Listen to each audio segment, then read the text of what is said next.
শিশুদের রমাদানের ব্যাপারে উৎসাহ দেন, তাদের প্রস্তুতি নেওয়ান, তাদেরকে রোজা রাখতে দিবেন আমার ভাইয়েরা এবং বোনেরা। একদিন দুই দিন না খেয়ে থাকলে আপনার ছেলে মেয়ে মারা যাবে না, ঠিক কিনা বলেন?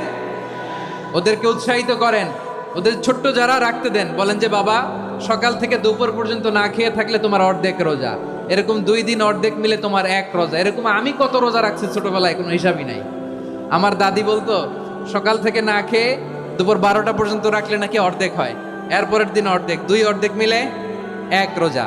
এটা তো আসলে রোজা হয় না, কিন্তু তাকে উৎসাহ দেয়া। ইফতার প্রোগ্রামগুলোতে নিবেন আমাদের বাচ্চাদেরকে, দেখবেন যে ওর ক্ষুধা লাগতেছে, খায় না, কারণ কেউ খায় না, একজন আজান দিচ্ছে, সবাই খেজুর নিয়ে ইফতার করতেছে। এই দৃশ্য, এই ট্র্যাডিশন, এই ইবাদত, এই তারবিয়া ওর আগামীর জীবনটাকে সুন্দর করবে। চিল্লায়া বলেন ঠিক কি না? এভাবে আগামীর প্রজন্মকে আমাদের গড়তে হবে। শিশুদের রোজার ব্যাপারে প্রস্তুতি নিন, উৎসাহ দিন।